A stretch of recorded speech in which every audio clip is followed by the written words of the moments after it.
চমৎকার নির্বাচনের ফলাফল মানুষের উপর নির্ভর করবে। গণতন্ত্রে জনগণ আপনারাই সিদ্ধান্ত নেবেন কাকে আপনারা ভোট দেবেন। আমাদের বক্তব্য যদি আমরা রাখতে না পারি, গণতন্ত্র কি থাকবে? মানুষকে আমি প্রতিশ্রুতি দেব, সেই প্রতিশ্রুতি আগামী দিন যদি আমি রক্ষা করতে না পারি, আগরতলা শহরের উন্নয়ন কি করে সম্ভব হবে?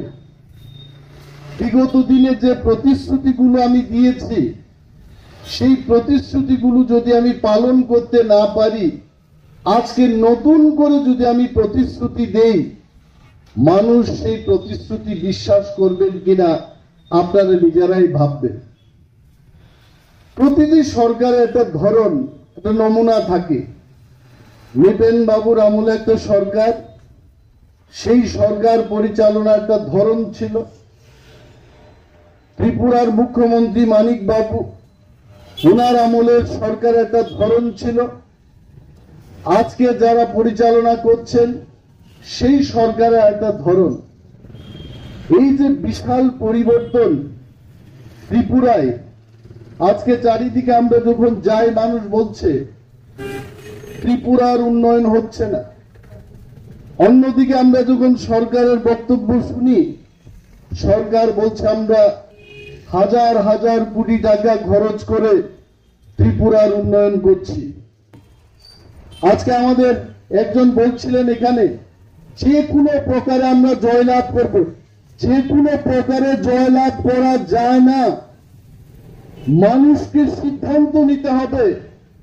ত্রিপুরায় বামপন্থীরা 25 বছর ধরে ক্ষমতায় ছিল, এবং বামপন্থীরা যেদিন ক্ষমতা ছেড়ে চলে যায় তার ঠিক 6 মাস আগে এই আস্তাবল ময়দানে ত্রিপুরার তৎকালীন মুখ্যমন্ত্রী মানিক বাবু ওনার বক্তব্যে বলছিলেন বামেরা আরো 50 বছর ধরে ত্রিপুরায় ক্ষমতায় থাকবে। আর মানুষ যখন সিদ্ধান্ত নিয়েছে এই 25 বছরের বাম সরকারকে উৎখাত করে ফেলে দেবে, তখনই সেই সরকারটা চলে গেছে। এবং আমি বিশ্বাস রাখি এই প্রচার সজ্জা হাজারো ফ্লেগ ভোট দেবে না, ভোট দেবে মানুষ। মানুষের ভোটেই জয় পরাজয় নির্ধারণ হবে। এবং এইবার মানুষ ত্রিপুরা রাজ্যের উন্নয়ন এবং আগরতলা শহরের উন্নয়নকে সামনে রেখে ভোট দেবে। ভুলে যাবেন না, আগরতলায় আমরাও থাকি, যারা পাহাড়ের মানুষ তারাও এসে থাকছে এখানে। কি বঞ্চনা ত্রিপুরার মধ্যে! গ্রাম পাহাড় থেকে যারা এসছেন তারা সেটা বুঝতেই পারছে। এডিসিতে আমরা ক্ষমতা দখল করেছি, আমাদের ক্ষমতা দখলের সাথে সাথে রাজ্যের সরকার টাকা দেওয়া বন্ধ করে দিয়েছে। প্রতি দপ্তরে আজকে আমাদের যতটুকু টাকা পাওয়া সেই টাকা দেওয়া হচ্ছে। রাজ্যের মন্ত্রীরা, রাজ্যের প্রশাসনে যারা আছেন তারা কি কথা গিয়ে বলবে? পাহাড়ের মানুষকে কি বুঝাবে? এই আগরতলা শহরের মধ্যে 2003 থেকে আমি আগরতলা শহরের মধ্যে থাকি, এবং আজকে মশার যে উপদ্রব আগরতলা শহরের মধ্যে, সেটা 10 গুণ বেড়েছে। যারা সরকারে আছেন, যারা সরকার পরিচালনা করছেন, কেন্দ্রে যাদের সরকার, রাজ্যের যাদের সরকার, কাজ করে দেখান মানুষকে। মানুষ কাজের উপর ভোট দেবে। আমি কত প্রচার সজ্জা ফেলে সাজাতে পেরেছি আগরতলা শহরকে, সেটা দিয়ে ভোটের বিচার করবেন না। আপনার ভবিষ্যৎকে নিয়ে ভাববেন, রাজ্যের ভবিষ্যৎকে নিয়ে ভাববেন। গণতন্ত্র থাকবে কিনা সেই জিনিসটাকে বিশ্লেষণ করে আমাদের ভোট দিতে হবে। কেন আসলাম আমরা? ত্রিপুরা মাঠ আমরা জানি, এই 5টা কেন্দ্রে আমরা নির্বাচনে প্রতিদ্বন্দ্বিতা করে আগরতলা মিউনিসিপাল কর্পোরেশনের ক্ষমতা আমরা পাবো না। কিন্তু আমাদের যে ব্যথা, রাজ্যের মানুষের যে ব্যথা, সেই ব্যথা আপনাদের সামনে আমরা বলতে পারবো। আমরা তো লড়াই করতে পারবো। যে জায়গা থেকে আমরা দাঁড়িয়েছি, সেই 5টা কেন্দ্রের মধ্যেই আমরা ত্রিপুরা ত্রিপুরার মানুষের জন্য কি চায় সেই কাজটা আমরা করে দেখাতে পারবো। আমরা এইটুকু বিশ্বাস আপনাদের দিতে পারি, এইটুকু প্রতিশ্রুতি আমরা দিতে পারি, আমাদের এই 5 জন প্রার্থী যদি নির্বাচিত হয়ে আগরতলা পুরসভায় যান, এইখানে ড্রেনের কাজ হবে, মশা কিভাবে দমানো যায় তার কাজ হবে, এই এলাকার মানুষের সার্বিক স্বার্থের জন্য পুরসভার ক্ষমতা যতটুকু আছে সেই ক্ষমতা ব্যবহার করে যা যা কাজ করার দরকার সেই কাজগুলো আমরা করব। আমাদের ত্রিপুরা মঠ আমরা এটাই বলবো যে ত্রিপুরা রাজ্যে ত্রিপুরা মঠ বলতে অনেকে ভাবতে পারেন যে রাজ্যের মধ্যে শান্তি সম্প্রীতি নষ্ট হবে, এটা তো বানানো গল্প। সেই গল্প আমরা 60-এর দশকের থেকেই শুনেছি। যখন রাজ্যের ত্রিপুরারা সংঘবদ্ধভাবে কোন রাজনৈতিক দল করবে, তখনই বুদ্ধিজীবী একটা মহলের থেকে তারা বলবে মানুষের কাছে এই রাজ্যে শান্তি শৃঙ্খলা নষ্ট হবে। যাদের কাছে কোনো পুলিশের পাওয়ার নেই, যাদের কাছে কোনো বাজেট করার পাওয়ার নেই, যাদের কাছে সম্পূর্ণভাবে রাজ্য পরিচালনার কোনো ক্ষমতা নেই, তারা কি করে রাজ্যের শান্তি সম্প্রীতি নষ্ট করবে? আজকে আপনারা জানবেন না, এডিসিতে আমাদের যারা মন্ত্রীরা রয়েছেন, এক্সিকিউটিভ মেম্বাররা রয়েছেন, তাদের প্রাপ্য থেকে তারাও বঞ্চিত। সাধারণ মানুষের কথা ভুলে যান। আগে সিপিএম যখন ছিল, বামেরা যখন ছিল, এক্সিকিউটিভ মেম্বারদের আগে সামনে পেছনে স্কোয়াডের ব্যবস্থা ছিল, হাউস গার্ডের ব্যবস্থা ছিল। কেন ব্যবস্থা ছিল? কারণ এক্সিকিউটিভ মেম্বাররা মিনিস্টার অফ স্টেট হিসেবে তাদেরকে নোটিফিকেশন দেওয়া হয়েছে, সেই ক্ষমতা দেওয়া হয়েছে, এবং মন্ত্রীদের সামনে এবং পেছনে তাদের এসকর্টিং এর ব্যবস্থা থাকে। আজকে রাজ্যের সরকার বলছে এডিসিতে মন্ত্রীদের এত এসকর্টের দরকার নেই, হাফ এসকর্ট নিয়ে তাদের চলতে হবে। এই যে বঞ্চনা, আজকে নির্বাচিত প্রতিনিধিদের ক্ষেত্রে সেই বঞ্চনা হচ্ছে। সেই বঞ্চনা হচ্ছে সাধারণ মানুষের ঘরে। প্রতিটি গ্রামে গিয়ে দেখুন, সেখানেও মানুষ বঞ্চিত। আর এখানটায় আমরা ফ্ল্যাগ পোস্টার লাগিয়ে বলবো যে ত্রিপুরার উন্নয়ন হয়েছে, ত্রিপুরাতে কোটি কোটি টাকা এসছে। হিসাব নিয়ে দেখুন, 23,000 লোকের চাকরি হয়েছে বলে সরকার এটা প্রচার। আমরা চ্যালেঞ্জ দিয়ে বলতে পারি, ত্রিপুরা রাজ্যের 23,000 নয়, 2,000 লোকের যদি চাকরি দিয়ে থাকে, সেই হিসাব আপনারা নিয়ে দেখুন। এই যে মিথ্যা প্রচার করে ত্রিপুরার মানুষকে বোঝাতে চেষ্টা করছে, তাতে এই শহরতলির মানুষ, আপনারা ভেবে নিন, বিচার বিশ্লেষণ করে আপনারা ভোট দেবেন। এই আগরতলা পুরসভার ভোট থেকে আগামী দিন ত্রিপুরার কি ভবিষ্যৎ হবে, সেই ভবিষ্যৎ নির্ধারণ হবে। ত্রিপুরা মঠার জায়গায় থাকবে আমাদের আন্দোলনকে নিয়ে আমরা থাকবো। ত্রিপুরায় আমরা শান্তি শৃঙ্খলা নষ্ট করার জন্য কোন আন্দোলন করছি না।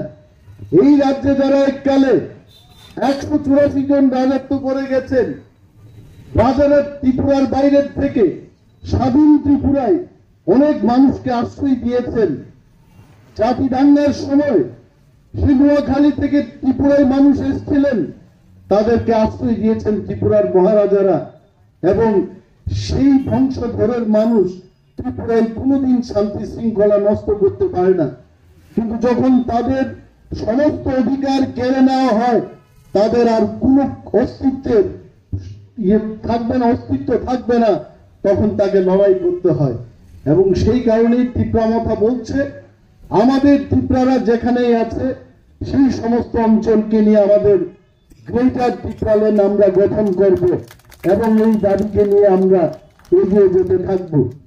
এখানে কোন সম্প্রদায়ের বিরুদ্ধে, কোন ব্যক্তির বিরুদ্ধে আমাদের আন্দোলন নয়।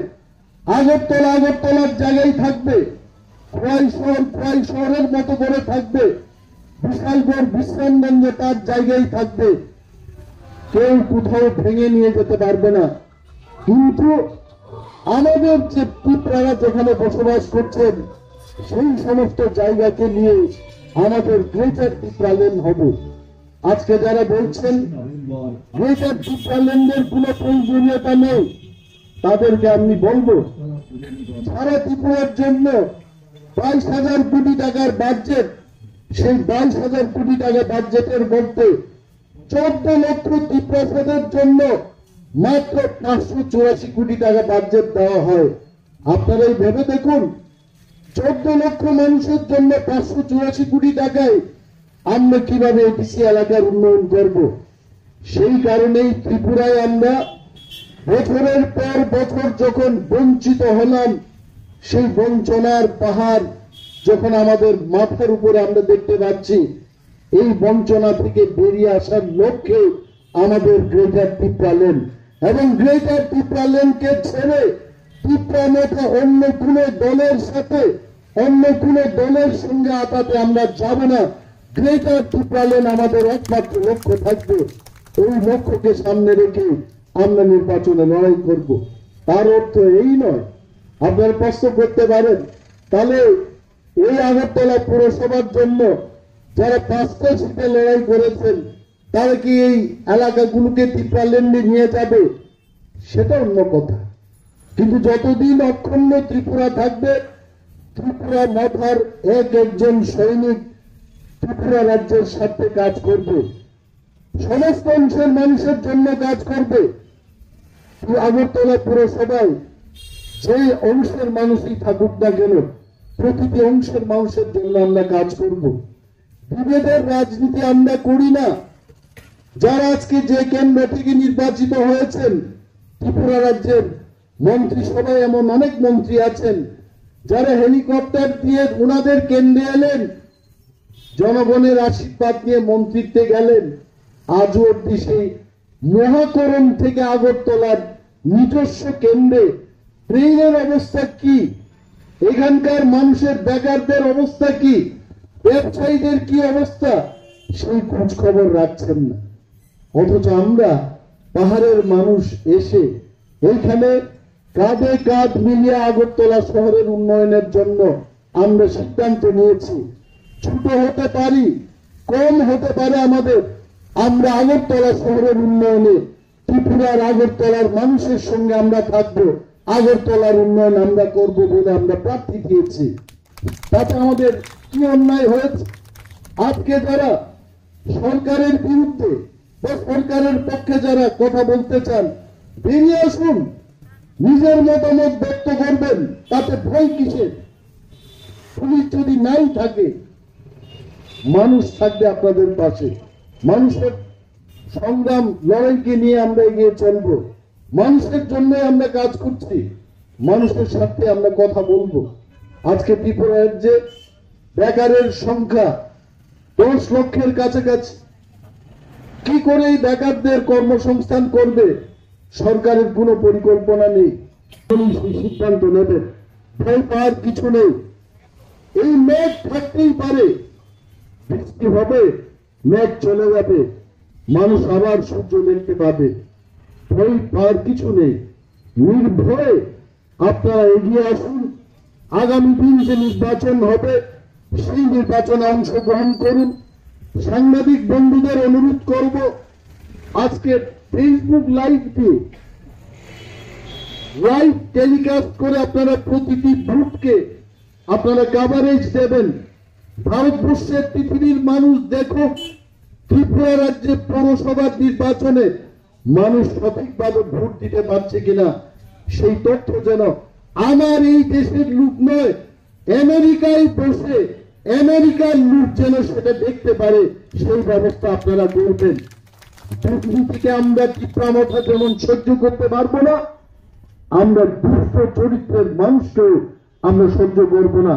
অন্যায়ের বিরুদ্ধে আমরা লড়াই করব। ভয় পাওয়ার কি আছে? এই শহরের মধ্যে এটা আমাদের স্বপ্ন। তীব্রতা আমরা বরাবরই বলি, গ্রেটার পিঁপড়াল্যান্ড হলেও আমরা আগরতলায় থাকবো। আগরতলা শহরকে আমরা উভয় রাজ্যের ক্যাপিটাল তৈরি করব। এই রাজধানীতে আমাদেরও অংশীদার থাকবে, আমরাও এই আগরতলা শহরের উন্নয়নে আমরা কাজ করব।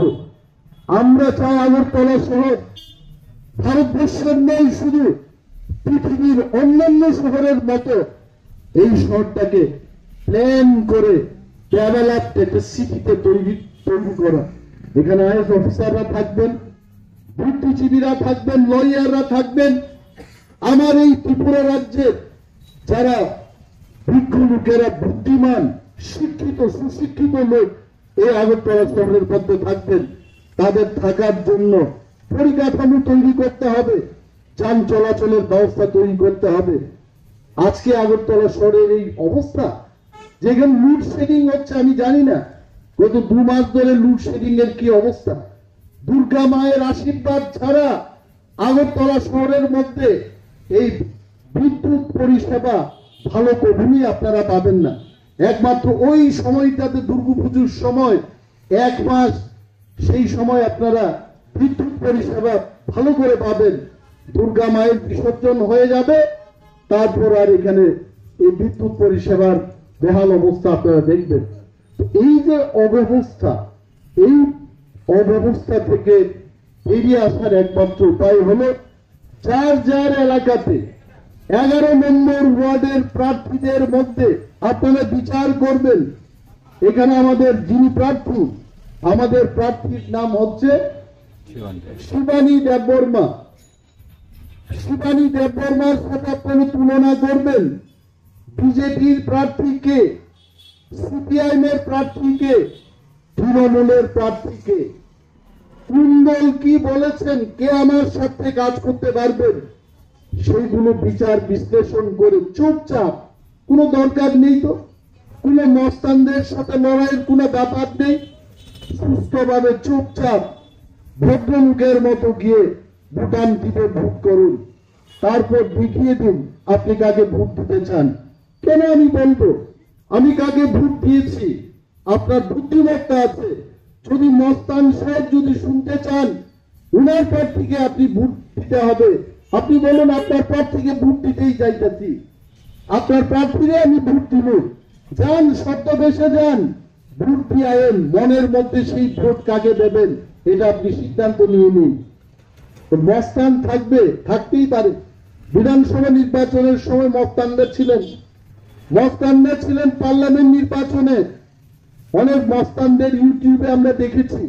মস্তানদের অভাব নেই, মস্তান থাকবে, কিন্তু মস্তান বাবুদের বোঝাতে হবে আপনি যাকে চেয়েছেন আমি তাকেই ভোট দিয়েছি, কিন্তু আসলে আপনি যাকে ভোট দেবেন আপনার মনের মানুষটাকে ভোট দেবেন। তাকে বলতে নেই এইটুকু বিশ্বাস থেকে আপনারা ভোট দেবেন।